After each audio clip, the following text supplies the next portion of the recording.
اسی میں یہ بھی ہے کہ آپ نے دیکھا ہوگا ایسے کلپ میں کہ وہ ایک پیر صاحب بیٹھے ہوئے ہیں, ان کے بہت سارے مرید بیٹھے ہوئے ہیں, اور پیر صاحب نے جس مرید کو ہاتھ لگایا وہ ایسے تڑپنا شروع ہو گیا, تو لوگ سمجھتے ہیں یہ بہت ہی پہنچے بزرگ ہیں, جس کو بھی ہاتھ لگایا اس کو. تو یہ بھی قوت خیالیہ ہے, یعنی وہ پیر صاحب اپنی قوت خیالیہ کو استعمال کرتے ہیں, سامنے والے کے دماغ پہ اثر ڈالتے ہیں.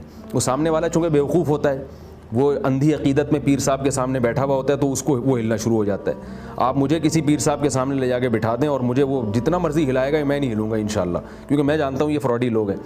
تو حالانکہ اس کا اب کامن سینس کی بات ہے کہ اس کا بزرگی سے کیا تعلق. کیا نبی صلی اللہ علیہ وسلم نے کسی صحابی کو ہاتھ لگا کے ایسے ہلایا یا کسی صحابی نے ایسے کیا؟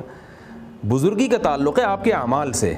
آپ اچھے اعمال کرتے ہیں آپ بزرگ ہیں, آپ برے اعمال کرتے ہیں تو آپ بزرگ نہیں ہیں.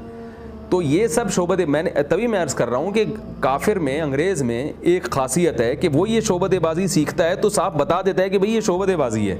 وہ یہ نہیں کہتا کہ میں کوئی بزرگ ہوں. لیکن جو دینی لوگ ہیں, جو مذہب کی طرف منسوب ہیں, وہ جب مسمرزم کرنا سیکھ لیتے ہیں یا شعبت بازی سیکھ لیتے ہیں, کوئی ٹرک سیکھ لیتے ہیں, تو وہ پھر اس کو روحانیت کا جامہ پہنا کر پھر وہ پیر و مرشد بن جاتے ہیں اور پھر لوگوں کو الو بنانا شروع کرتے ہیں مذہب کے نام پہ. اور لوگ بھی, ہماری قوم بھی بیوقوف ہے, علماء کے پاس نہیں جائے گی, وہ ایسے روحانی ڈرامے باز لوگوں کے پاس جائے گی اور پھر اپنی زندگی برباد کر دے گی. انہی کے چکر میں ساری زندگی ان سے عقیدت, ہدیے, نذرانے ان کو دے کے کنگال ہو جائیں گے, مگر ان سے عقیدت ختم نہیں کریں گے. اور پھر عوام کے ذہن میں خوف بیٹھ جاتا ہے کہ ہم نے اگر ان بزرگ سے بیعت توڑ دی یا ان سے تعلق ختم کیا تو کوئی عذاب نہ آ جائے ہمارے اوپر.